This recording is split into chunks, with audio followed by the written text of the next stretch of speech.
GIS की online study में एक बार पुनः आप सभी का हार्दिक स्वागत है। कक्षा 10 आरबीएसई और सीबीएसई दोनों बोर्ड के लिए हमने एक चैप्टर शुरू कर रखा था, जिसका तीसरा और अंतिम भाग लेकर मैं आपके समक्ष हूँ। और राम लक्ष्मण परशुराम संवाद प्रस्तुत कविता, जो कि गोस्वामी तुलसीदास के प्रसिद्ध महाकाव्य रामचरितमानस के बालकांड से ली गई है, का हम अध्ययन कर रहे थे।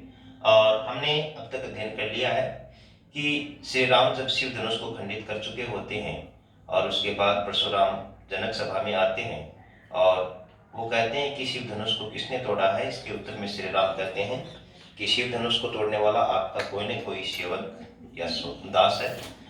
और उसके बाद श्री राम की जगह लक्ष्मण मैदान में उतर पड़ते हैं और व्यंग वचनों के द्वारा परशुराम को बहुत कुछ कहते हैं। परशुराम का क्रोध सातवें आसमान तक पहुंच जाता है ऐसे में, और कुछ ऐसी बातें लक्ष्मण कह देते हैं कि सूर समर करनी अर्थात योद्धा है वो युद्ध भूमि में बातें करते हैं, अनर्गल वार्तालाप नहीं करते हैं, और आप अपनी बड़ाई स्वयं कर रहे हैं। तो इस बात से क्या होता है कि परशुराम का गुस्सा, परशुराम का क्रोध और बढ़ जाता है। उसके बाद क्रम से क्या है, कौशिक सुनहु मंद यह बालको कुटिल काल बस निज कुल खालको। अर्थात कौशिक का मतलब है महर्षि विश्वामित्र, जो सदी के महर्षि हैं, महान ऋषि हैं। विश्वामित्र को संबोधित करते हुए परशुराम कहते हैं, हे विश्वामित्र सुनो, मंद यहु बालको, अर्थात अल्प बुद्धि का है ये बालक। इस बालक में दिमाग नहीं है, इस बालक में संस्कार नहीं है, आदर्श नहीं है, मर्यादाएं नहीं है। कुटिलो काल बस निज कुल घालको, यानी ये बालक जो कुटिलता धारण किए हुए है, काल बस मृत्यु के वश में होकर बोल रहा है, निज कुल अपने ही कुल का, अपने ही वंश का ये घाल को नाश करवाएगा, विनाश करवाएगा। अर्थात ये बालक जो कड़वा बोलने वाला है, कुटिल बोलने वाला है, ये बालक मृत्यु के वश में होकर बोल रहा है, जो अपने ही कुल का नाश करवाएगा। भानु वंश राकेश कलंकु, निपट निरंकुशु अबुधु असंकु। क्या कहते हैं परशुराम, भानुवंश अर्थात सूर्य वंश का ये राकेश कलंकु चंद्रमा की तरह कलंक है। अर्थात प्रभु श्री राम के वंश का ये जिस प्रकार चंद्रमा में एक दाग है, वैसे ही ये सूर्य वंश का एक दाग है, जो कैसा है, निपट एकदम, निरंकुश निरंकुश आचरण वाला, अबुद्धु बुद्धिहीन मूर्ख, और असंकु अनुशासनहीन।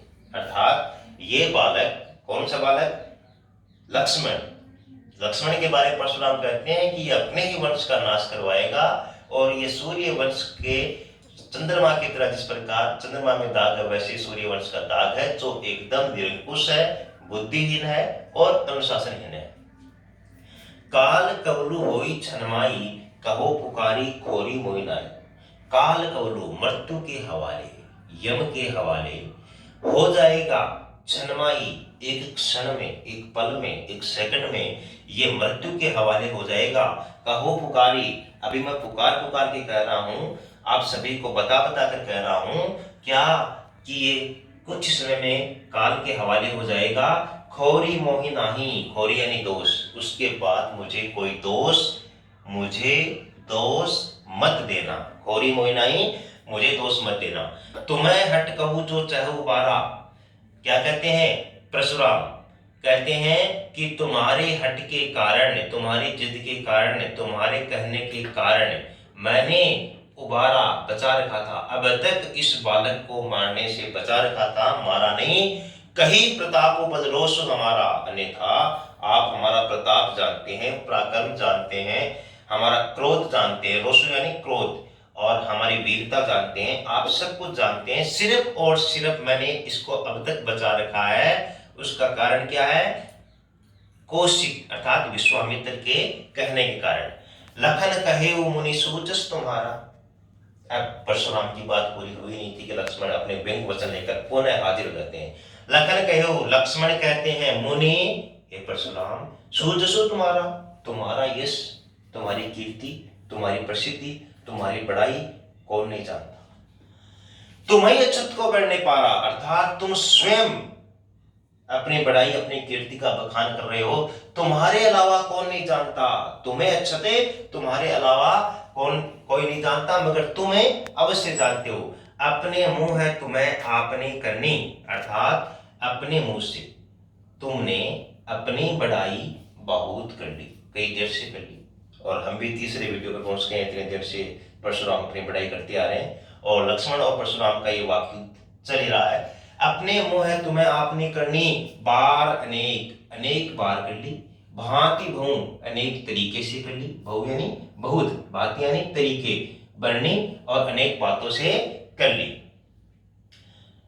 नहीं संतोष, लक्ष्मण के व्यंग वचन है, अगर अब भी संतोष नहीं है, दो चार प्रसिद्धि की बात और बच गई है, तो पुनि कछु कहूं, तो और कुछ कह दो। अगर आपकी बातें समाप्त नहीं हुई है और आपकी यश कीर्ति की गाथाएं और भी बाकी हैं, अभी आपको संतोष नहीं हुआ है, नहीं संतोषु, तो यानी तो, पुनि यानी पुनः, कछु यानी कुछ, कहो यानी कहो, तो आप और कह सकते हैं। जनी ऋषरो की दुसह दुख सहु, आप अपनी कीर्ति की, अपनी यशोगाथा को रोककर, ऋष, ऋष यानी क्रोध, यानी इस क्रोध को रोककर, दुसह असहनीय दुख सहु मत सहु, यानी अगर आप नहीं कहेंगे तो आपको असहनीय दुख होगा, इसलिए मैं कह रहा हूं कि इस असहनीय दुख को मत सहो। और भी कुछ बाकी बच गया है तो वो कहो। वीरवर्ती तुम्हें धीर अछोबा, गारी देत न पाओ शोभा, अर्थात एक व्यंग और।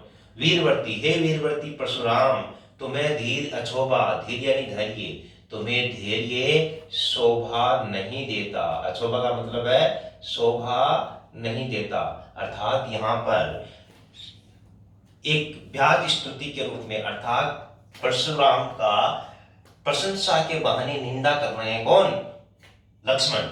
वीरवर्ती, आप तो वीरवर्ती हो और तुम्हें धैर्य शोभा नहीं देता, ये निंदा के रूप में है। और क्या कहते हैं, गारी देत न पाओ शोभा, और आप जैसे वीरवर्ती को, आप जैसे पराक्रमी को, आप जैसे योद्धा को, आप जैसे चक्रवर्ती राजाओं को, चक्रवर्ती ब्राह्मणों को गाली देते पाओ न शोभा, शोभा नहीं देता है। उसके बाद ये दोहा है जो लक्ष्मण कहते हैं, और प्रस्तुत दोहे के माध्यम से लक्ष्मण ने वीर योद्धा की विशेषता बताई है।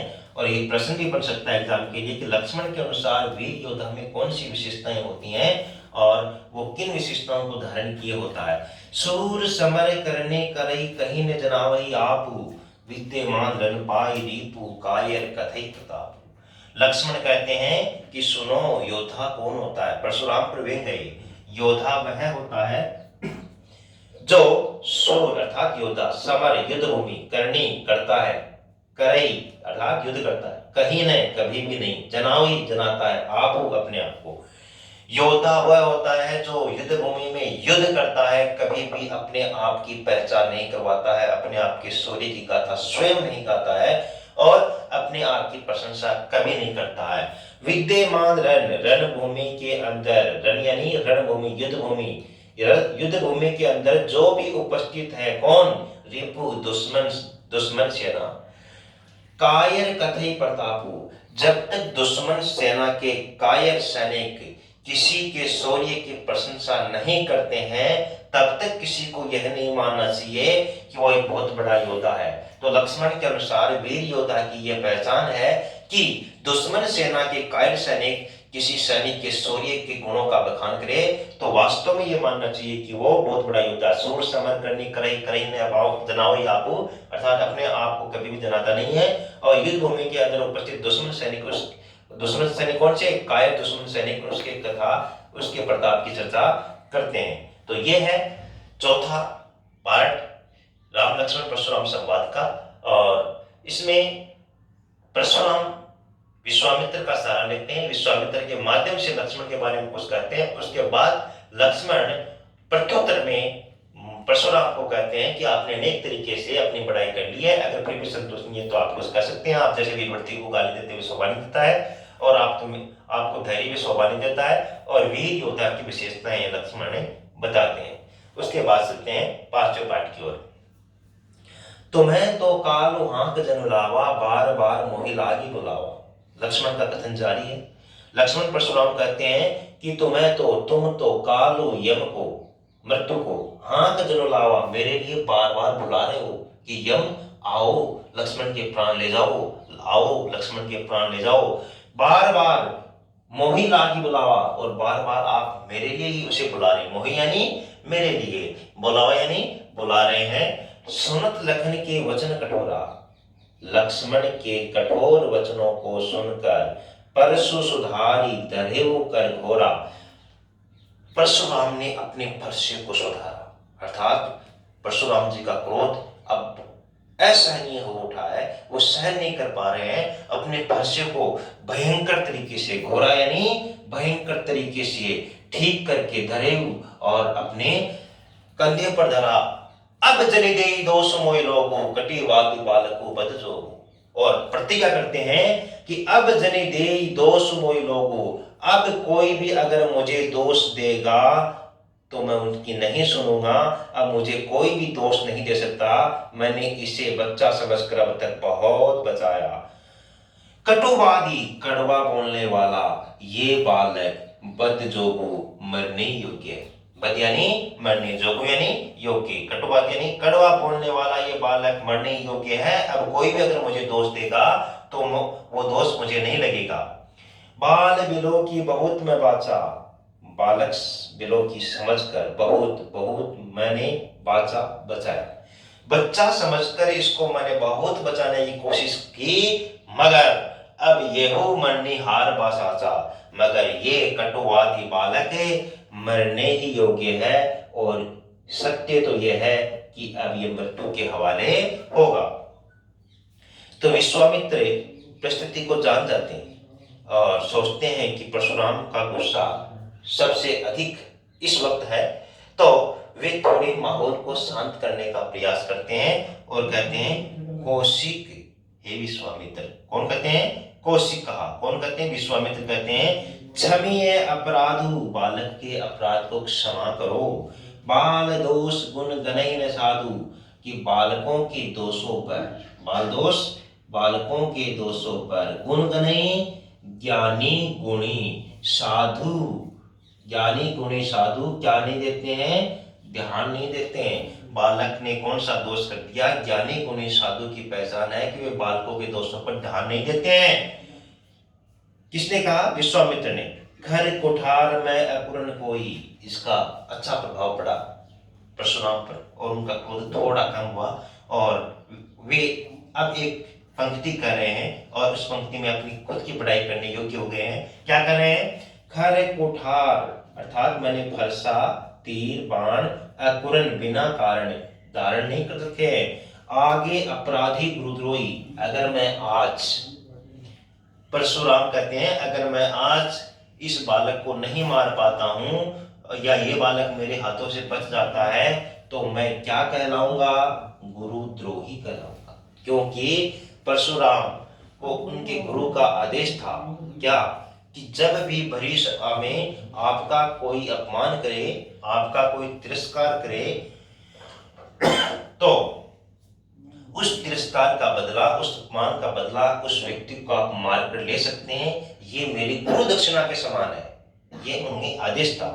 तो वो कहते हैं कि अगर मैंने आज इस बालक को नहीं मारा तो मैं मेरे गुरु का द्रोही हो जाऊंगा, मेरे गुरु की आज्ञा का पालन करने वाला नहीं बचूंगा। उत्तर देत छोड़ो बिन मारे, केवल कौशिकशील तुम्हारे। कौन कहते हैं? परशुराम।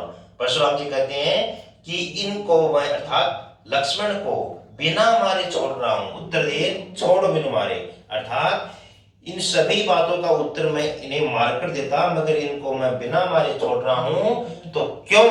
केवल, केवल और केवल कौशिक हे विश्वामित्र शील तुम्हारे अच्छे आचरण के कारण, अच्छे चरित्र के कारण, अच्छे बर्ताव के कारण, अच्छे व्यवहार के कारण, मर्यादित आचरण के कारण मैं लक्ष्मण को मारे बिना छोड़ रहा हूं, अन्यथा मार डालता। न तय, नहीं तो यहीं यहीं पर, काट डालता। कुठार, फरसे से, कटोरी, इस कठोर फरसे से मैं इसको यहीं काट डालता और क्या होता? गुण ही उरिन होते हूँ श्रम तोरे, गुरु ऋण से थोड़े से प्रयास से मैं उड़न जाता, अर्थात मैं अभी गुरु ऋण चुका देता। ये बात कौन कहते हैं?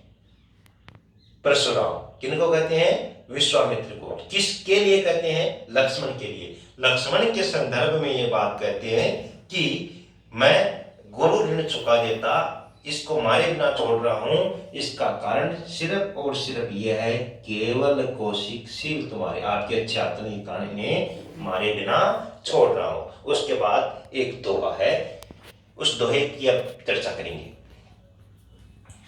गाधी सुनु कह हृदय हसी मुनि ही हरि हरे सूझ, अय मैं खांड न ऊख में अजहु न बूझ अबूझ। क्या है? गाधी सुनु। गाधी सुनु का मतलब है विश्वामित्र। विश्वामित्र का पर्यायवाची गाधी सुनु, अर्थात वे गाधी की संतान थे। माता जी का नाम क्या था? विश्वामित्र की माता जी का नाम था गाधी, तो वे गाधी की संतान थे। गाधी सुनु कह हृदय हसी मुनि हरि हरे सूझ। परशुराम की इस बात का उत्तर, किस बात का? कि मैं इस कठोर फरसे से अभी लक्ष्मण को मारकर गुरु ऋण से ऋण हो जाता। इस बात को सुनकर विश्वामित्र मन ही मन हंसते हैं। कहते नहीं किसी को, अपने मन में बात करते हैं, मन ही मन हंसते हैं और क्या सोचते हैं? मुनि ही हरि हरे सूझ, कि परशुराम जी को जिस प्रकार श्रावण के अंधे को हरा ही हरा दिखता है, वैसे मुनि को भी हरा ही हरा दिख रहा है। कैसे? अय मैं खांड न ऊख में अजहु न बूझ अबूझ। अर्थात ये जो इनके सामने कौन? लक्ष्मण खड़े हैं, ये लोहे की बनी खांड है। लोहे की, यानी लोहे की बनी खांड है। न ऊख में, कोई गन्ने की बनी खांड नहीं है जो पिघल जाएगी, गल जाएगी। ये तो लोहे का बना खांडा है। खांडा यानी तलवार। अजहु न, अब तक, अजहु यानी अब तक, न बूझ अबूझ, जानते हुए भी ये नहीं जान पा रहे हैं। न बूझ अबूझ, अर्थात न जान रहे हैं, जानते हुए भी नहीं जान रहे हैं। क्या? कि उनके सामने जो योद्धा खड़े हैं, योद्धा का नाम कौन? लक्ष्मण। ये लक्ष्मण कोई गन्ने की बनी खांड नहीं है, चीनी नहीं है जो पिघल जाएगी, गल जाएगी, बल्कि ये तो लोहे की बनी खांड है, अर्थात लोहे की बनी तलवार है। इस बात को परशुराम जानते हुए भी क्यों नहीं जान पा रहे हैं? ये दोहा वो किसी को कहते नहीं है, मन ही मने सोचते हैं। उसके बाद इस बात का उत्तर, किस बात का? कि मैं तुझे यहीं पर इस कठोर फरसे से काट डालता, परशुराम जी कहते हैं लक्ष्मण को। इसका उत्तर यहां दे रहे हैं कौन? लक्ष्मण। कहे वो लखन मुनिशील तुम्हारा। लक्ष्मण कह रहे हैं कि आपका चरित्र कौन नहीं जानता? कौन नहीं जानता? विदित संसारा, संपूर्ण संसार जानता है। माता पिता ही उरिन भय नीके, माता पिता के ऋण से तो आप उऋण हो गए, अर्थात माता पिता का ऋण तो आपने चुका दिया। अब आपसे प्रश्न है कि कब चुका दिया? कब चुका दिया? जब सहस्र भाव की 1000 भुजाएं परशुराम काट चुके थे, उस वक्त उन्होंने माता पिता का ऋण चुका दिया था। अर्थात कामधेनु गाय का जिसने हरण किया था सहस्र भाव ने, उस वक्त उन्होंने सहस्र भाव की 1000 भुजाएं काट डाली थी, तो माता पिता का ऋण तो चुक गया। गुरु ऋण रहा सोच बड़ जी के, और अब गुरु ऋण चुकाने के बारे में सोच रहे हो। 100 जन्म हमारे ही माथे काटा, और गुरु ऋण चुकाने का हमारे ऊपर ही दोष मंड रहे हो। 100 जन्म, अर्थात जानकर हमारे ही माथे काटा दोष मंड रहे हो, अर्थात भविष्य में, लगभग बहुत पुरानी बात है ये, 5000 साल तक पुरानी बात है। और 2020 में 10वीं कक्षा के बच्चे चर्चा करेंगे क्या कि अगर कौशिक विश्वामित्र नहीं होते तो लक्ष्मण को परशुराम जी मारे डालते। इसलिए मैं ये नहीं सुनना चाहता कि भविष्य में ऐसी बातें हों। इसलिए जो दोष आपने हमारे माथे मढ़ा है कि मैं गुरु ऋण नहीं चुका रहा हूं, विश्वामित्र कान छोड़ रहा हूं, तो इसका उत्तर लक्ष्मण दे रहे हैं कि ये दोष तो आपने हमारे माथे मढ़ा है, दिन चली गई ब्याज बढ़वाटा। अर्थात अगर मैं आपको खुले छोड़ देता हूं कि गुरु का जितना भी ऋण आपके ऊपर बकाया है ब्याज सहित चुकाओ आप। अर्थात सीधी चुनौती दे रहा है कौन? लक्ष्मण, कि आप तो मुझे मारकर दिखाओ। दिन चले गए, जितने दिन बीत गए हैं वो भी जोड़ दो और ब्याज बढ़वाटा, ब्याज सहित गुरु का ऋण चुकाओ। ये लक्ष्मण की सीधी चुनौती है किन्हें? परशुराम जी को। अब आनिए व्यवहारिया बोली, चुनौती तो आगे और है, बहुत बड़ी चुनौती है। अब क्या कहते हैं? अब आनिए, तुरंत बुलाइए किसको? व्यवहारिया, हिसाब किताब करने वाले को बुलाओ तुरंत। गुरु ऋण कितना बाकी है? तुरंत देवू मैं थैली खोली और थैली खोलकर मैं तुरंत हिसाब किताब चुकाता हूं कि परशुराम पर गुरु का ऋण कितना बाकी है। सुने कटु वचन कुठारा सुधारा, हाय हाय सब सपा पुकारा। अब इतने कड़वे वचनों को सुनकर परशुराम ने अपने फरसे को सुधारा। कुठार यानी फरसा, सुधारा यानी सुधारा। किसके लिए? मारने के लिए। हाय हाय सब सभा पुकारा। सभा में जितने भी विद्वान बैठे थे, जितने भी राजा बैठे थे, सभी लोगों ने हाय हाय कि अब तो मृत्यु होगी, अब तो मारा जाएगा और अब तो बहुत बड़ा विध्वंस होगा। सबने पुकारा, बरगुबर परसु देख भाव मोही, विप्र विचारी बचो नृपद्रोही।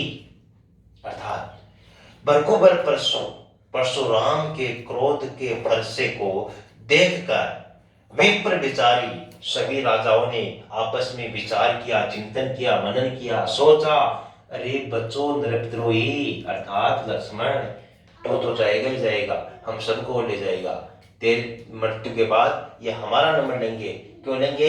क्योंकि ये विश्व विदित बाल ब्रह्मचारी और क्षत्रिय कुल का द्रोही रहा है और अनेक बार इसने राजाओं से भूमि छीनकर उनको मारकर ब्राह्मणों को दान में दे दी है। इसलिए विप्र यानी ब्राह्मण, विचार यानी विचार करते हैं। बचो नृपद्रोही, ब्राह्मण ने विचार किया कि राजाओं के दुश्मन तो बचे, सभी राजाओं को मरवाएगा। फिर भी लक्ष्मण क्या क्या क्या रुक जाए? लक्ष्मण का क्रोध भी परशुराम से कम नहीं है। लक्ष्मण के पास व्यंग वचन है, अपना एक व्यंग का तर्कस और निकालते हैं लक्ष्मण। और क्या कहते हैं अपने तर्कस में से तीर निकालते हुए? मिले न कबहू सुभट रणगाड़े, कि अच्छे योद्धा कभी भी, सुभट यानी अच्छे योद्धा, रण यानी युद्धभूमि, अच्छे योद्धा कभी भी आसानी से नहीं मिलते हैं। द्विज देवता गरही के वाडे, ये जो ब्राह्मणों के देवता हैं, ब्राह्मणों के देवता कौन? परशुराम, ये अपने घर के ही शेर है। तो किसी योद्धा को ये कह देना कि तू तेरे घर का ही शेर है, बाहर आकर दिखा, तो ये ललकार सबसे बड़ी ललकार बन जाती है। तो परशुराम को प्रत्यक्ष रूप से लक्ष्मण कह रहे हैं कि आप अपने घर के ही शेर हैं, अर्थात कुछ भी नहीं कर सकते। ये बात पूरी सभा को चुभ गई कि अब लक्ष्मण है वो विध्वंस करा के मानेगा, लक्ष्मण अब राजाओं को मरवा के मानेगा। तो पूरी सभा ने जिम्मा उठाया, अनुचित कही सब लोग पुकारे। जितने भी सभा में, जनक सभा में जितने भी लोग विद्यमान थे, सभी लोगों ने क्या कहा कि लक्ष्मण की गलती है, ऐसा नहीं बोलना चाहिए। अनुचित कही कि लक्ष्मण ने अनुचित कहा है, सब लोग पुकारे, सब लोग पुकारे हैं। और श्री राम को भी लगा कि लक्ष्मण कुछ अनुचित ही बोल गया है। तो क्या हुआ? रघुपति श्री राम से नहीं आंखों के इशारे से लखनऊ ने वारे, लक्ष्मण की तरफ आंखों से इशारा किया और कहा कि वहां बैठ जाओ। लखन उत्तर आहुति सरिस, लक्ष्मण के उत्तर किसके समान थे? आग के समान। सरिस यानी समान। बरगुबर कोपू, बरगुबर कोपू कौन? परशुराम। परशुराम के वचन किसके समान थे? कृषाणु, ज्वालामुखी के समान। अर्थात दोनों का वाक्य चल रहा था। लक्ष्मण के उत्तर आग के समान, परशुराम के उत्तर ज्वालामुखी के समान थे। बढ़त देखी इस युद्ध को बढ़ता देखकर, जल सम जल के समान। वचन बोले श्री राम, वचन बोले कौन? रघुकुल मानो यानी श्री राम, रघुकुल के सूर्य श्री राम। श्री राम ने जल के समान वचन कहे जिससे इस लड़ाई का, इस वाक युद्ध का अंत हुआ। अब श्री राम ने क्या कहा, मैंने वो आपको वीडियो भेजा है। अर्थात श्री राम ने अपना विष्णु अवतार रूप दिखाया और ये बताया कि आप और मैं एक दूसरे के पूरक हैं और एक दूसरे के बिना अधूरे हैं। इसलिए ऐसी बातें कहकर श्री राम ने इस वाक युद्ध का अंत किया और अंत में परशुराम क्या कहकर जाते हैं राजा जनक को कि बड़ी धूमधाम के साथ सीता स्वयंवर अर्थात सीता का विवाह करना है, इसी में हम सबका कल्याण है। इस प्रकार ये था राम लक्ष्मण परशुराम संवाद, जो कि रामचरितमानस के बालकांड से लिया गया है, जिसके रचयिता गोस्वामी तुलसीदास है, जिनका जन्म 1532 में हुआ और राजापुर बांदा उत्तर प्रदेश में जन्म हुआ। और रामचरितमानस भारत की जनता के गले का हार आज भी है और आज भी तुलसी के रामचरितमानस को महाकाव्य के रूप में भारतीय जनता अपने गले से लगाए हुए हैं। और राम भक्ति आज जिन ऊंचाइयों पर है उसका श्रेय गोस्वामी तुलसीदास को जाता है। और इस प्रकार से काव्य सौंदर्य के जो कुछ प्रश्न बनते हैं वे प्रश्न और पाठ से जो कुछ महत्वपूर्ण प्रश्न बनते हैं वे प्रश्न, उन सभी प्रश्नों का एक असाइनमेंट आपको भेजा जाएगा और वो असाइनमेंट आप कंप्लीट करके पूर्ण करके हमें बहुत जल्द भेजें। एक बार पुनः मैं सभी अभिभावकों को ये बात कहना चाहता हूँ कि इन ऑनलाइन क्लासेस का जो फायदा नहीं उठा पाएंगे वो बहुत पीछे चले जाएंगे और जो इनका फायदा उठा लेंगे वे अच्छे प्राप्तांक, अच्छे प्रतिशत बना पाएंगे। इसलिए इसको एक औपचारिकता न समझते हुए एक पढ़ाई का महत्वपूर्ण हिस्सा समझे। सभी टीचर्स जो इतनी मेहनत कर रहे हैं उनकी मेहनत अगर रंग नहीं लाती है तो ये एक औपचारिकता का निर्माण होगा। तो मैं आपको असाइनमेंट के रूप में कुछ प्रश्न भेज रहा हूं जिनके उत्तर आपको खोजने हैं, लिखने हैं और चेक करवाने हैं कि वे किस स्तर तक सही हैं, कितने सही हैं। बहुत बहुत धन्यवाद। राम लक्ष्मण परशुराम संवाद यहीं पर समाप्त होता है। ये तीसरा और अंतिम भाग था। धन्यवाद।